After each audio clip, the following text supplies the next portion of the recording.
mean, the impact of the explosion threw me to the floor, and that's when everything started happening. All of a sudden, a big impact happened again, and all the ceiling tile was falling down, the light fixtures were falling. You know, you got to go clear across the whole from 1 to 2 World Trade Center, and then all of a sudden, it happened all over again. Something else hit us to the floor. Right in the basement, you felt it. Walls were caving in, everything that was going on. I mean, I know of people that got killed in the basement. I know of people that got broken legs in the basement. People that got reconstructive surgery because the walls hit them in the face.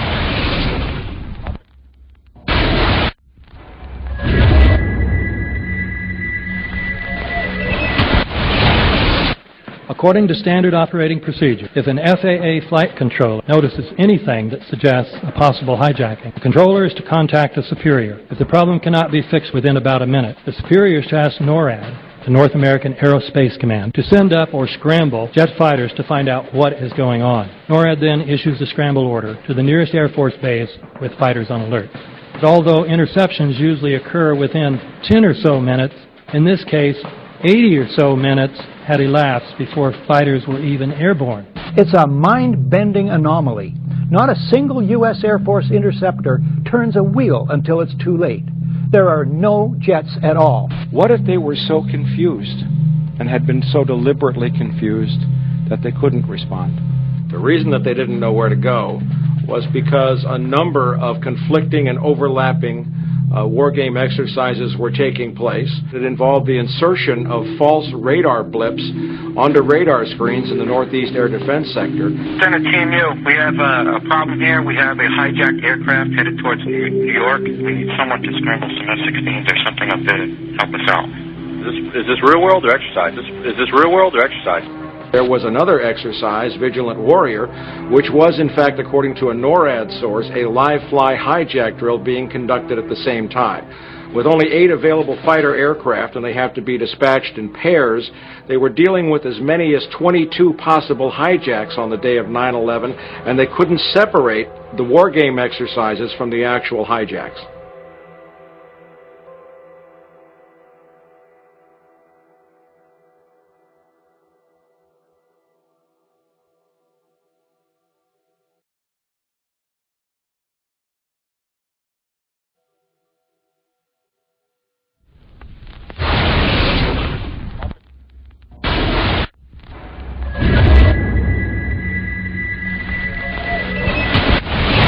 Page 172. The U.S. government has not been able to determine the origin of the money used for the 9/11 attacks. Ultimately, the question is of little practical significance. The American authorities have not managed to trace the source of the funding. And then the most amazingly disingenuous statement, ultimately, is it of little consequence. It is of massive consequence. Doesn't it matter who paid for 9/11? The collapse of Building 7 has been recognized as especially difficult to explain.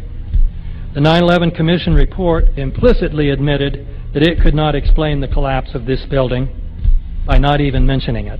President, why are you and the Vice President insisting on appearing together before the 9/11 Commission? Because the 9/11 Commission wants to ask us questions. That's why we're meeting, and I look forward to meeting with them and answering their questions.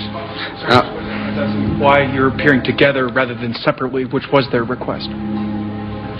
Because it's a good chance for both of us to answer questions that the 9/11 Commission is looking forward to asking us, and I'm looking forward to answering them. Let's see. Do you think they should be able to stand up and speak their own words? They should go under oath. They should be, yeah. In public.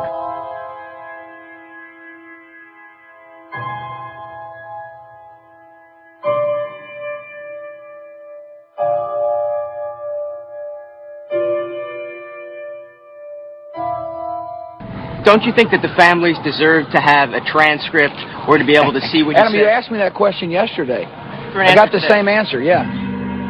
The final report was a unanimous report. That means that if there was a single commissioner who had any objection about anything, that fact would be dropped from the report.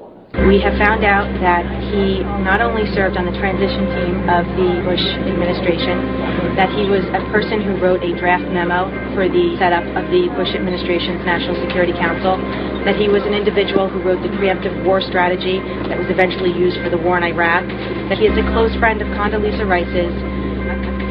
We want him to resign. There is literally nothing in the 9/11 report that the Bush administration did not approve of.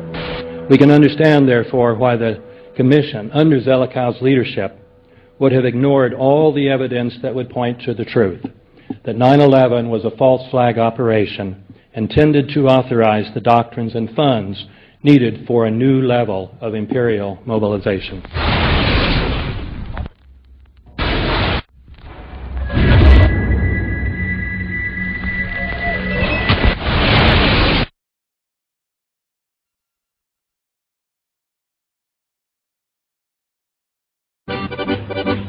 Armed with knives, armed with chemical, biological, nuclear weapons. Fanatics, terrorists, September 11th. September 11th, killers, September 11th, terrorists. Terrorists of Al-Qaeda, terrorists, nuclear weapons, terrorists. 9/11, terror, terrorist, evil. September 11th, September 11th. The terrorists, war and danger. September 11th, terrorism, global terrorism, terrorism, terrorists. Terrorists, terrorists, terrorists, terrorists, the terror. Terrorists, terrorist, terrorism. September 11th, global terrorism, terrorists. Terror, terrorism. September 11th, world terrorism, terrorism. September 11th, global terrorism. September the 11th, terror, terror. Weapons of mass destruction. September the 11th, September the 11th, terrorists. The evil terrorists.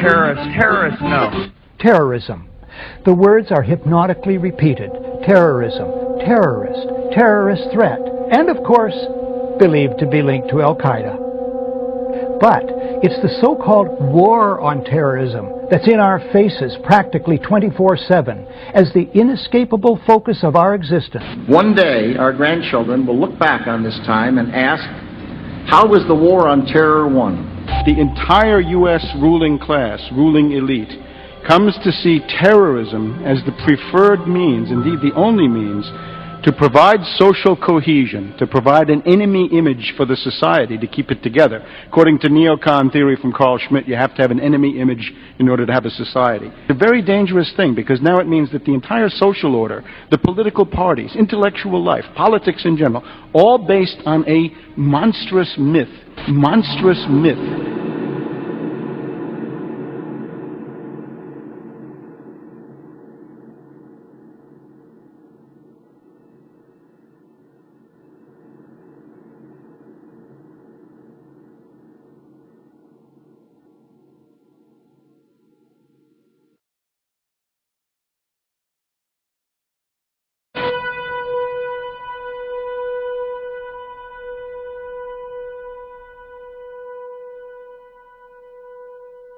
Look, the CIA has done in this country, what they've done to us is unbelievable. Look at the terrorist acts that have occurred. The CIA behind most, if not all of them. We had the Marine barracks. We had our embassy in Kenya. We had Pan Am 103. We had the USS Cole. We had Oklahoma City. We had the World Trade Center in 1993.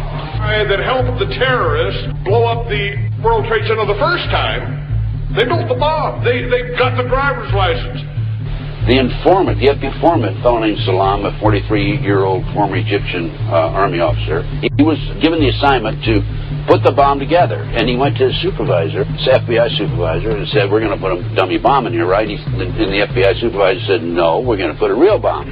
The FBI actually carried out the attack on the World Trade Center in 1993. They actually hired Ahmad Salam and paid him $1 million and gave him real explosives, a detonator, and told him to build a bomb and to give it to the foolish people that he was controlling to allow them to attack the World Trade Center complex. Unfortunately for them, there were only 6 people killed, not enough to pass the legislation. So what happened is 2 years later, April 19, 1995, down comes Oklahoma City Murrah building, 168 people killed. 1 year later, the anti-terrorism legislation that takes away many of our constitutional rights and civil liberties is passed.